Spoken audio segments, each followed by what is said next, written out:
Қайырлы күн, құрметті оқырмандар. Адам баласы әр кезде ниеті қандай, менің проблемам болмаса екен, менде ешқандай мәселе болмай, менде бәрі керемет болса екен деп тілейді. Әрине, енді ниет жақсы ниет қой.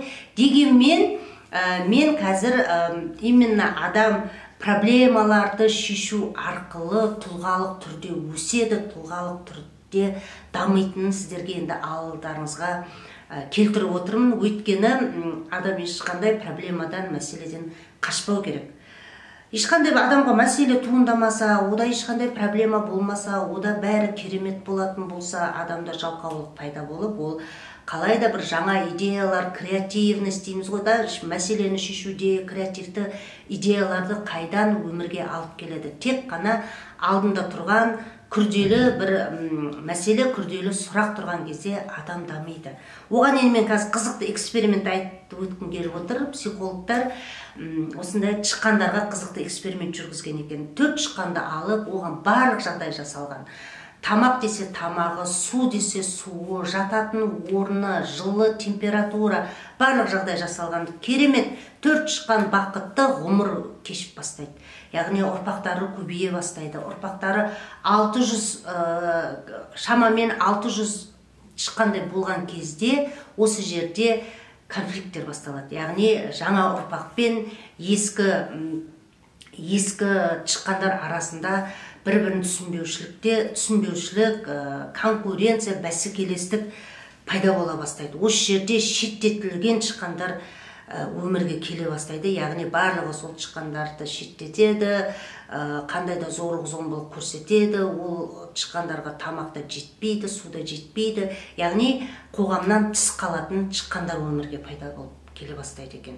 Одан кейін еркек тышқандар әлсіз болып, егер адамдармен салыстыратын болсақ, әлсіз еркектер пайда болып бастайды. Қандай да өмірлік мәселелерді шешуге әлсіз, өте сондай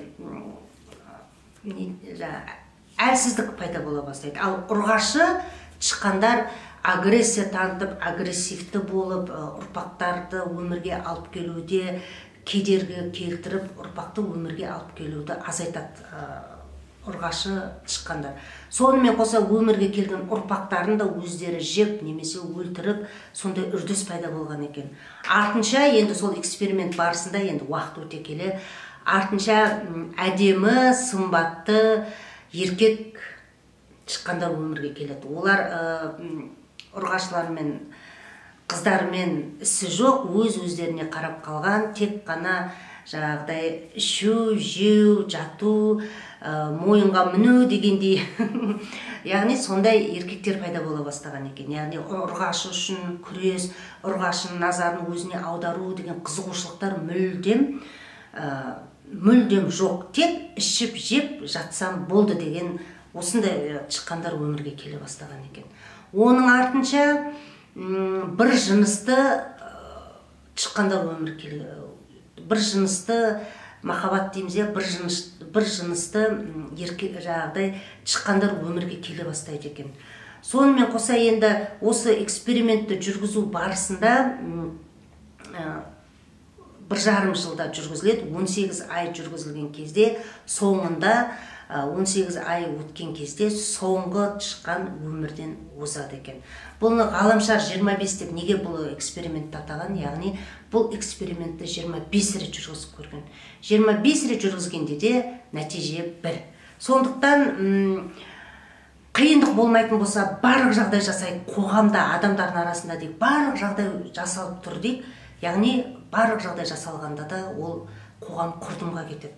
Сондықтан сіздердің жеке бастарыңызға, отбасыларыңызға, өмірлеріңізде қиындықтар, проблемалар келетін болса, оны шешуден тайынбаңыздар, шешіңіздер, жұмыстаныңыздар, қандай да бір жаңа бір шешу жолдарын табу арқылы адам өседі екен. Сондықтан енді бұл эксперимент соған айқын дәлел. Сондықтан баршаңызға проблемаларыңызды, мәселелеріңізді шешуде тек қана жаңа тың идеялар арқылы шешулеріңізге тілектеспін. Келесі көріскенше сау болыңыздар.